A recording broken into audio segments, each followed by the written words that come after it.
ዝንጅብል እንዳይጠቀሙ የሚመከሩ ሰዎችን በተመለከተ ኢትዮ ጤና ላይ ያገኘነው መረጃ ልናካፍላችሁ ነው።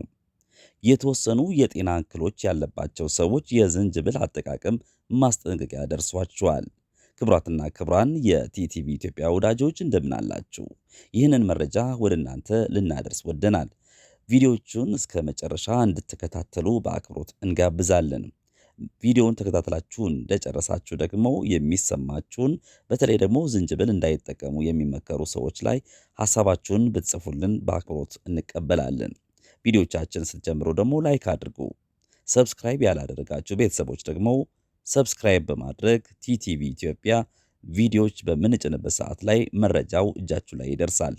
ከኛ ጋር ስለሆናችሁ ደግሞ ከልብ አድርገን እናመሰግናለን። ወደ መረጃው እንለፍ።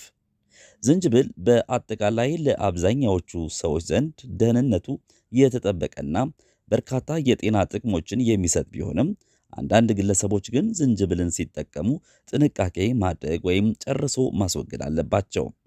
ዝንጅብልን በፍጹም እንዳይጠቀሙ ወይም በሕክምና ክትትል ወይም ቁጥጥር ስር በጥቂቱ እንዲጠቀሙ የሚመከሩ የማህበረሰብ ክፍሎች የሚከተሉት ናቸው። አንደኛ፣ የደም ማቅጠኛ መድኃኒቶችን የሚወስዱ ሰዎች። ዝንጅብል በተፈጥሯዊ ጸረ ፕሌትሌት ባህሪው ምክንያት እንደ ዋርፋሪን፣ አስፕሪን ወይም ክሎፒዶግሬል ካሉ የደም ማቅጠኛ መድኃኒቶች ጋር ሲወሰድ የደም መፍሰስ ወይም መድማት አደጋን ሊጨምር ይችላል። ሁለተኛ፣ የደም መፍሰስ ወይም መድማት ችግር ያለባቸው ግለሰቦች።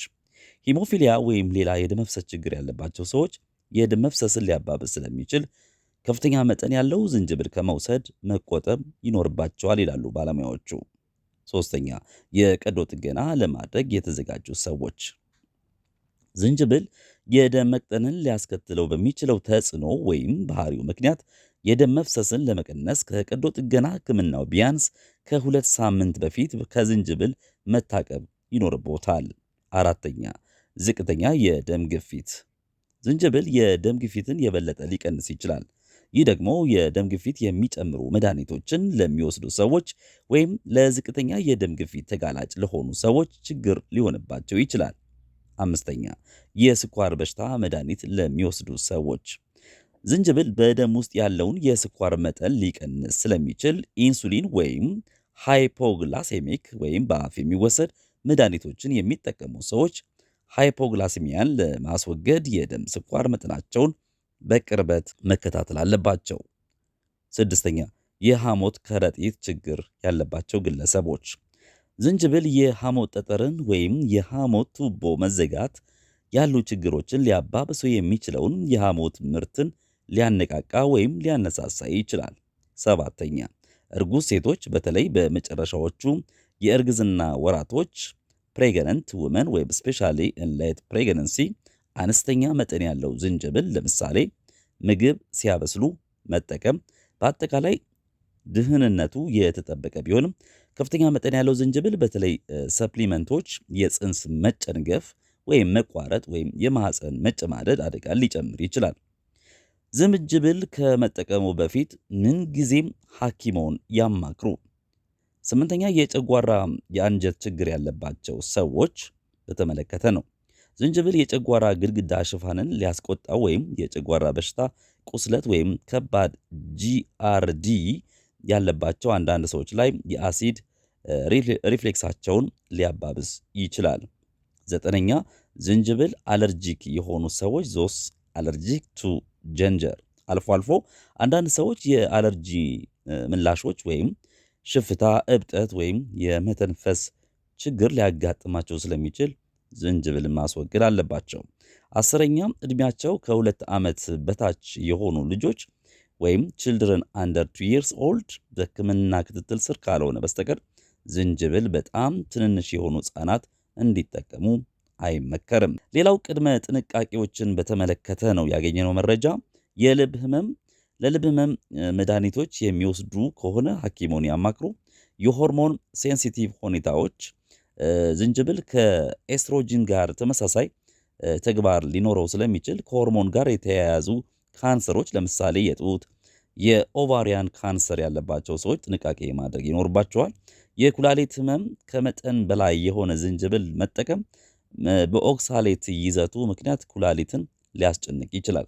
ከነዚህ ከላይ ከተጠቀሱት በአንዱ ምድብ ውስጥ የሚካተቱ ከሆነ ዝንጅብልን ለመድኃኒት ወይም ለምሳሌ ሰፕሊመንቶች፣ ኤክስትራክቶችን ወይም ከፍተኛ መጠን ከመጠቀመው በፊት የጤና ባለሙያ ወይም ሐኪሞን ያማክሩ። አብዛኛውን ጊዜ አነስተኛ መጠን ያለው ዝንጅብልን መጠቀም ለብዙ ሰዎች ደህንነቱ የተጠበቀና አስተማማኝ እንደሆነ መረጃዎቹ ያሳያሉ።